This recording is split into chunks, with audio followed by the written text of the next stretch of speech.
é a notícia mais importante do dia de ontem, sem dúvida nenhuma, está na Folha de São Paulo, que não colocou na primeira, mas abriu bem o caderno de política. Tá aí, ó, com críticas à Lava Jato, STF avaliza acesso de Lula a mensagens e aí vem, né, aquele estagiário da Folha que está fazendo as manchetes lá, procurando palavras novas no dicionário para encantar os leitores da Folha de São Paulo. Outro dia ele saiu com remói. Agora vem esse aí, a lenta defesa. Tá bonita a Folha de São Paulo, português castiço. Mas diz no intertítulo que todo mundo compreende aqui, olha, por 4-1, turma contraria procuradores que queriam vetar diálogos hackeados e fortalece a tentativa do ex-presidente de anular a condenação. Vou pedir para a Lula aí para a gente, Lu. A segunda turma do Supremo Tribunal Federal manteve nesta terça a decisão que permitiu à defesa do ex-presidente Lula o acesso a mensagens trocadas entre integrantes da Lava Jato. Os diálogos foram hackeados e mais tarde apreendidos pela Polícia Federal no âmbito da Operação Spoofing, que investiga os invasores dos celulares de membros da operação.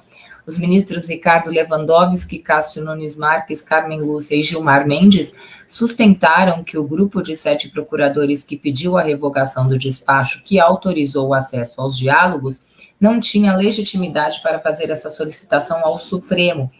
Lula já teve acesso às mensagens, mas os procuradores pediam que essa autorização fosse revogada e que o STF declarasse que ele não poderia usar os diálogos como prova de sua inocência nos processos a que responde.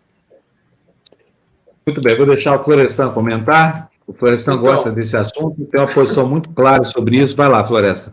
Então, assim, o que surpreende muito, né, Fábio, é você ver nas redes sociais as pessoas, algumas pessoas espantadas, né? Como assim o Supremo está permitindo que prova roubada, que foi hackeada, seja utilizada pelo Lula, pela defesa do Lula e tal, né?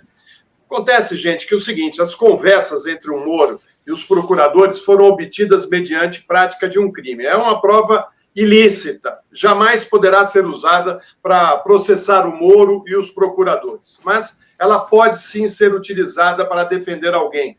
É isso que está dito no nosso Código Penal. É assim em vários países civilizados no mundo. Inclusive, tem alguns, né, Fábio, que permitem até o uso de provas ilícitas para processar alguém. Agora, você lembra, Fábio, das 10 medidas anticorrupção apresentadas por Dallagnol com o apoio do Moro? Então, uma dessas medidas propunha justamente a flexibilização do uso das provas ilícitas. Todos têm o direito de serem julgados por uma justiça imparcial.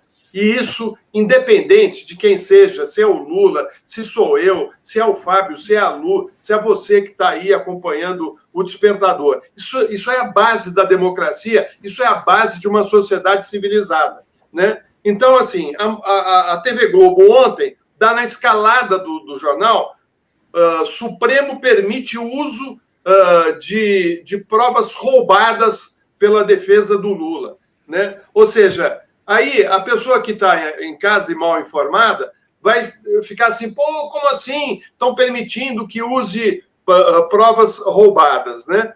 E na realidade é um direito das pessoas.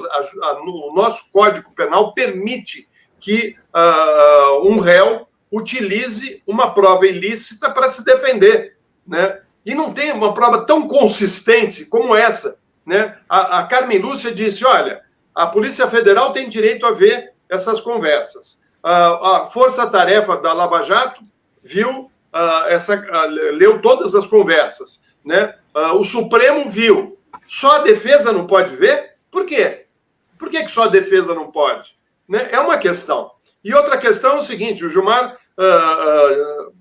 pega toda a conversa, ele separou trechos dessas conversas e vai anotando ponto por ponto e fica horrorizado. Ele compara com o nazismo, ele compara com a União Soviética, do Stalin, né? Do Estado autoritário, da justiça, que era feita através dos interesses de um grupo ideológico, né? Ou seja, toda essa conversa da Lava Jato desnuda o que existe de pior, o que existiu de pior no Brasil, na justiça brasileira, e é um escândalo internacional, né? E o Gilmar cita uma matéria do New York Times dizendo justamente isso, que é o maior escândalo judicial da história do planeta, né?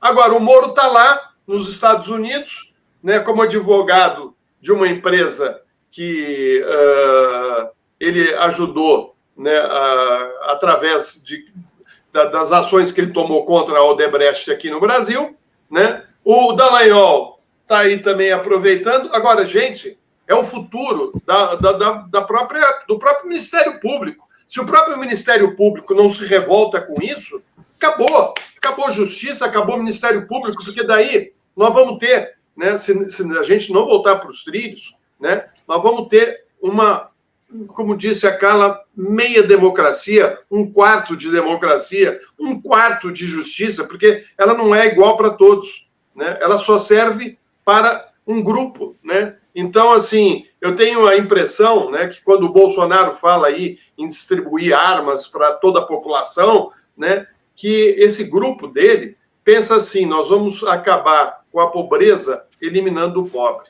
né? E é mais ou menos isso que o país está fazendo.